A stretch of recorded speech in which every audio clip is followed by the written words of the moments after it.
Yes, please make my video more exciting. Okay, Google. Is it Google or Siri? Siri. Hey Siri, play Flagpole Sitta. Now playing Flagpole Sitta by Harvey Danger. Hey Siri, turn it up all the way. That's very loud. Okay. Sure. Yes. Well, this video is about the cheap, inexpensive lighting, which is the Palsy Buff, the old Palsy Buff White Lightnings, the Ultra, and the X series. So I wanted to throw this in a 7-foot umbrella, which is way up there. It looks smaller than it is because it's so far up and such a distance. But that umbrella is probably 12 to 15 feet away from the subject. And the nice part about this, with this umbrella, the coverage covers like literally every inch in the back there, top to bottom. Doesn't matter what the model does, it will cover her no matter what she's doing. If she's running around from left to right, that's why I love, a big umbrella like this and a bright light. She gets down to the floor, I don't have to change anything. I don't have to like rearrange my lighting. It's all even. I think I was shooting it in between f5.6 and f8 through this whole thing, and no matter where she went, it was even lighting. I didn't have to change anything.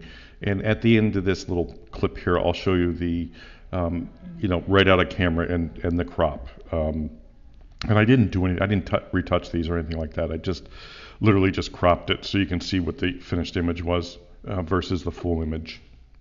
And I left it full so you can see the coverage as well. And Abby's like the perfect one to show you this because she just can't stop moving. Every time I shoot her, it's just painful. She moves so much.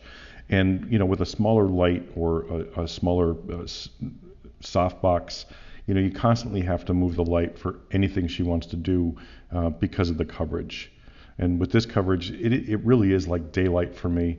I know I have the giant window there, but I'll show you like a photo without the flash, even with this giant window, and it's decently bright outside.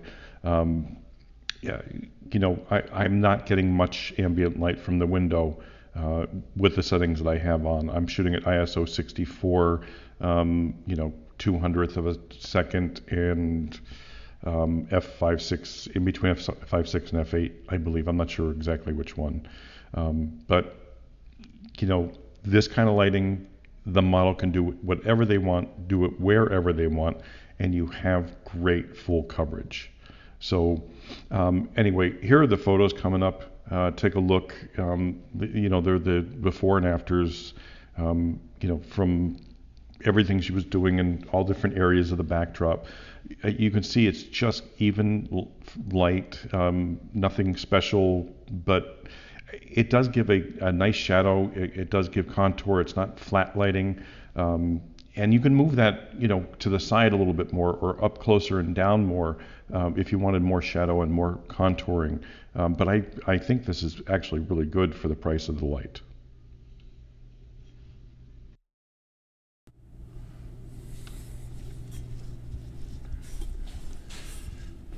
So I mentioned I wanted to see what the spread was with the reflector, with the umbrella reflector. And, to me, this is just a standard reflector with a hole in it, for your umbrella to go through. But I tested this with the standard reflector and just bare, literally flash tube into umbrella. And it's a 7-foot umbrella. So, if you're getting a 7-foot umbrella, you want to use a 7-foot umbrella. You want to use as much surface space as you can. But there's an alternative to the standard reflector, which, let me show you. Okay, so this is considered an umbrella reflector. It just gives you a little bit more push towards the umbrella. It's flatter, so it's not going to direct the light as much. It still allows some kind of spread. The rim does limit it just a little bit, but it works better than a standard reflector. It does give you a little bit more spread. And as you can see on this, I have a lot of the shaft coming out the back, so I have room with this. And the way I have it set up, it's almost full coverage, but of course, all I have to do is push that forward using the rest of the shaft and it'll work. Now here is the standard reflector, and the standard reflector is going to give you what you think, a spot in the center. And I don't have much shaft left on this to be able to move it. And here is, I took the standard reflector off. This is just a bare flash. Now, you are going to lose a little bit of power because you don't have any kind of reflector on, but it does fill the entire umbrella. You're using that full surface area for this. So this is the White Lightning X1600 by Paul C. Buff. This is just a great little light. This is the newer one in contrast to the Ultra 1200 that I showed you before. And you can see it has different sliders for the flash itself and then for the modeling light. It has different features, and you know, like I use that loosely because they're so old. You know, these are features back then. So this switch will allow you to limit, you know, from 1/4 to 1 to 1/26th and full to 1/32. It just gives you finer tuning with your power. And that's my big thing right there, the slave, which is what sets this flash off when I'm using my little flash tube, or my speed light.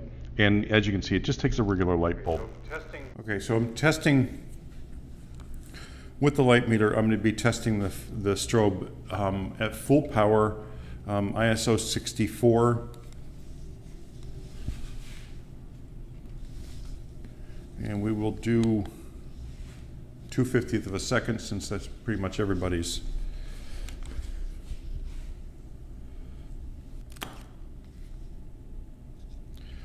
So at full power with a 7-foot umbrella, the X1600 at 2/50th of a second gives me an F8, which is, you know, I'm probably,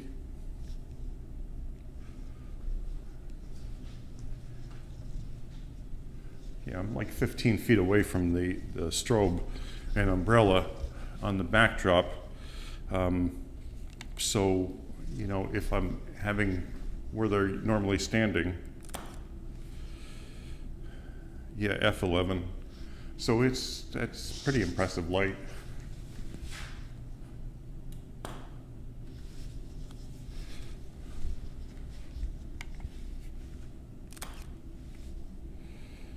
And when I take it down to the half power setting on this, because it has a limiter on it, so you can go full or half, I'm dropping down to 5.6.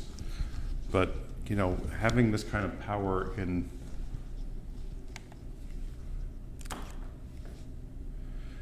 F8 here,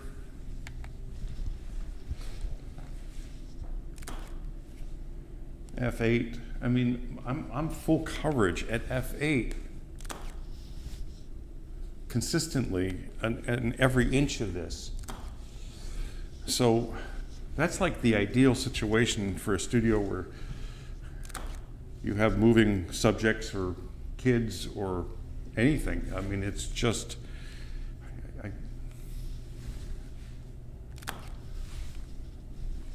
I'm just impressed. I'm getting full coverage on everything with this. I know somebody asked me about, you know, the diffusers.